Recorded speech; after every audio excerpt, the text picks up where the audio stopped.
Fury, the fighting man, 100-0 on the hard road. I think he had a professional boxing career, and I think he lost more than he won. And I'm not going to disrespect him. If he's got in the ring in the professional capacity, fair play to him. He deserves respect for that. But come on, don't be calling out the... I'm from Flatton Bellew, and somebody else I'm not no going to mention. Headbutting him. No, listen, let them men do what they do. The YouTubers, they like talking behind the camera. You want to come and see me? I'm here, and I'm ready.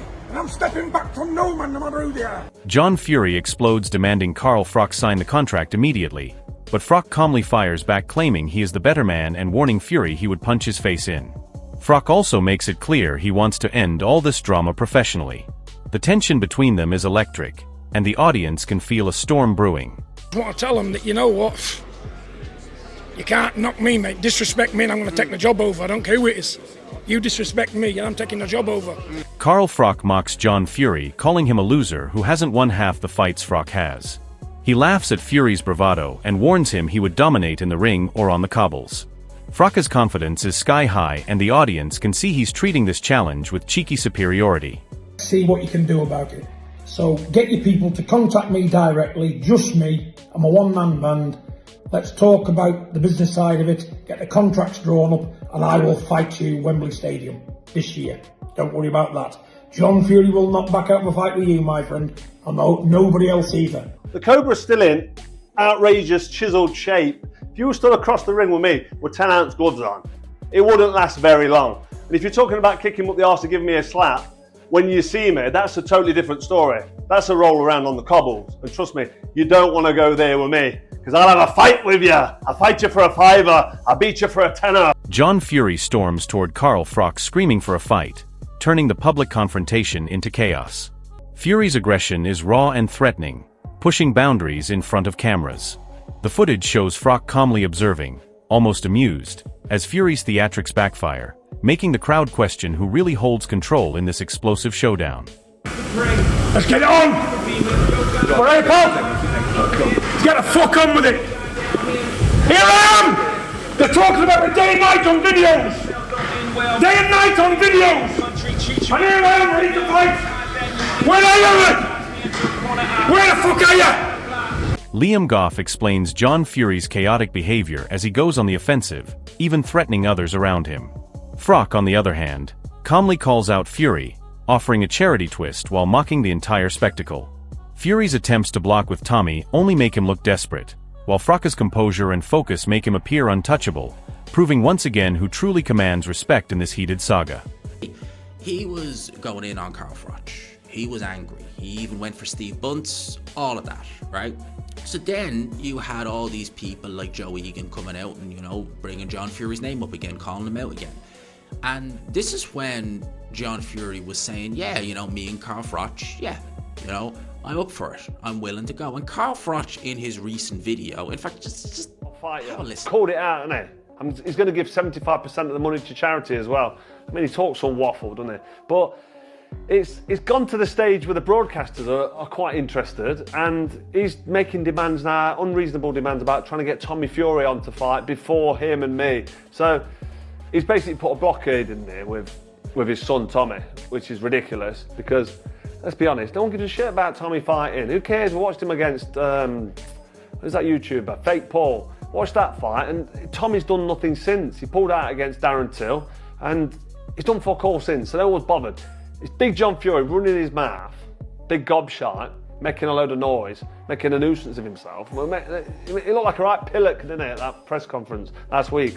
So then he gets offered the opportunity. He's been offered the opportunity before to fight Joe Egan, let's be honest, and he bottled it, Mickey Theo. But the Joe Egan's the big one. Joe Egan stuck it on him and put loads out there to say, I'll fight you. And Misfits would probably show that.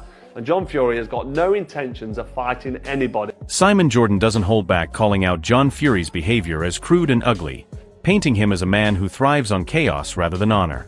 Froch's ability to stay composed and professional, in contrast, makes him look far more credible and respectful. Fury's thuggish reputation only makes Froch's calm mockery and sharp responses seem even stronger in comparison, giving fans a clear battle of character as well as words. No, not really. It's thuggish behaviour. John Fury's, is boorish, thuggish, unedifying, unpalatable, uncouth, vulgar behaviour. Absolutely. But what do you expect from John Fury? Well, I mean, John Fury's been in prison for expect- gouging someone's eyes out. What did you expect him to do? Convert into a Samaritan? Is it a nice look? No. Was it a nice look over the years in boxing about so many things? This ridiculous sentimentalising of society and expecting everyone to behave in their best version of themselves. Eddie Hearn acknowledges the chaos between Froch and Fury but makes a very important point. The drama only elevates interest and turns this into must-watch entertainment. Froch's calculated reactions against Fury's wild outbursts put the spotlight on Froch's experience. Fury's emotional display may grab headlines, but Hearn makes it clear that boxing fans appreciate skill over spectacle, and Froch delivers exactly that. Yeah, I mean, listen, it's boxing, it's family. John's John. Both goading each other. Both very personal. Both means a lot to everybody. Shouldn't have done it, but it's done. Pain Game highlights Fury's hypocrisy. He boasts about fighting anyone yet ignored a genuine offer on the table. Froch has repeatedly called out this contradiction, pointing out Fury's bluster doesn't match his actions. This moment captures how Fury's tough talk rings hollow while Froch makes smart challenges. The audience can see clearly who's acting like a real contender and who is merely shouting for attention. Within my jab, or you will be getting ironed out. You'll be unconscious. You'll be snoring before. Ade Oladipo explains how Fury lunged aggressively at Froch during the press conference, creating a spectacle rather than a serious showdown. Froch didn't react with panic, but instead stood composed, making Fury look impulsive and reckless. Viewers can see the contrast between Fury's theatrical aggression and Froch's controlled professionalism, reinforcing why Froch's voice carries weight and why Fury's antics only fuel the drama. How does that make any logical sense? No, it does, because he's a name. That's how it makes sense. You jump the queue. And that is the biggest... Johnny Nelson cuts right to the heart of it, explaining that Fury lets emotions drive his actions and often loses himself in the moment. Froch, by contrast, reads these emotional cues and refuses to be rattled. This moment in the clip makes Fury's lack of self-control painfully clear, and shows how Froch's calmness under pressure makes him look miles ahead as a boxing mind and public figure. The pressure is now on John to behave himself. He's distracted, a lot of attention and talk, and I'm quite sure someone will have a word with him out. The authorities will have a word with him out. Gareth A. Davies describes how close the situation came to erupting into an actual brawl before security stepped in. Bodies are packed tight, cameras flashing, and you can feel tension crackling in the air. John Fury's loudmouth antics risked turning a simple press day into chaos, but Froch remained composed and unfazed throughout, making Fury look like the one trying to start trouble, while Froch kept his dignity intact. It could have been a huge brawl in there, because both entourages are huge, about 25 in each team. There's about 150 international media here as well in the mezzanine floor. It was still dramatic anyway. But thankfully the security did a great job as well and calmed it all. Carl Froch calmly explains that John Fury's threats went beyond taunts and crossed into outright intimidation, even referencing prison. Froch points out the absurdity of Fury's behavior, calling it unnecessary and reckless. His reaction is calm and controlled, not spiking into Fury's emotional chaos, which makes it obvious to viewers Froch isn't rattled by loud menace. He exposes Fury's threats as empty bravado from someone who wants attention, not a real fight. Quite threatening, actually, and quite, if I was a bit of a snowflake, then I'd have been upset, I'd have been offended by it, because it was threatening, he was calling it on, and he was saying basically watch your back, and you don't want to go back to prison. So he needs to be careful, doesn't he? I mean, he's talking about going back to prison, so he's putting loose threats out there for me. And John Fury boldly claims he won't step back from anyone, making out he's fearless and ready to go toe-to-toe with Carl Froch. The raw energy he projects is wild and unfiltered, but what's missing is real strategy or respect. Froch's reaction to this sort of bravado is measured and almost mocking. While Fury tries to appear hard and fearless, it backfires, making him look more like someone craving drama than a man with a plan. First! I'll let you first! I'll let you! Roman Fury jumps in defending his father, claiming Big John will go to town on Froch and even suggesting he'll beat him. This kind of bravado is typical Fury family noise but lacks substance. Froch's reaction to these types of claims is silent confidence, letting history and skill do the talking. When someone tries to hype themselves up so theatrically, it usually shows insecurity, not strength, and the audience sees that clearly here. Now they're trying to pick on the old man, and the old man will go to town. But there's enough young men what will sort him out for them. You want some smoke from Carl Froch? I'll be Carl Froch. I don't know you, but I'm backing Carl. I'll get Carl Froch. Isaac Lowe puts it plainly that when you rush down and get up in someone's face in front of hundreds of people, you should expect a reaction. He points to John Fury's quick temper and suggests Fury brought the chaos on himself. Froch stayed calm the entire time while Fury's theatrics look less like courage and more like ego-fueled aggression. The crowd's reaction makes it clear who really holds the moral high ground here.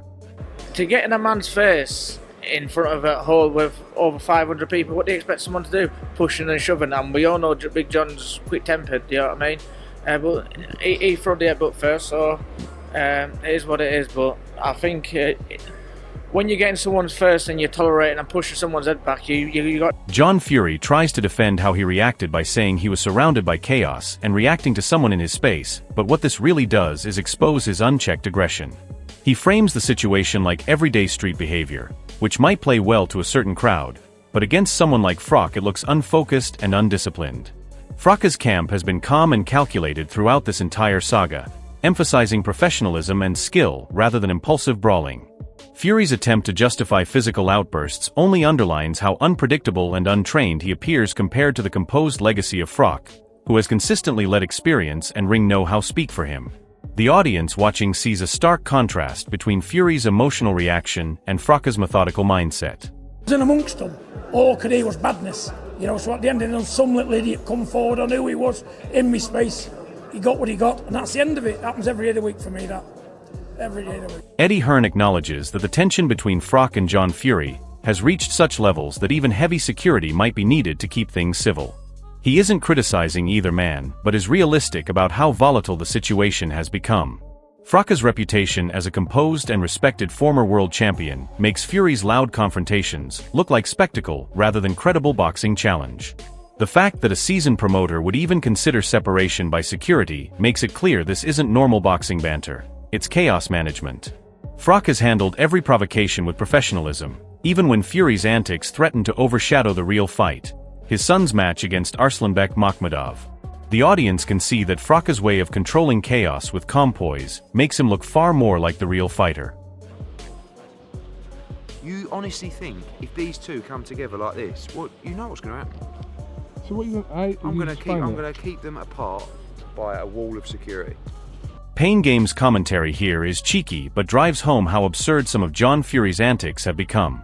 He compares Fury's behavior to someone fixated on theatrics rather than real combat substance. It's less about serious boxing talk and more about personal bravado and physical exhibitionism.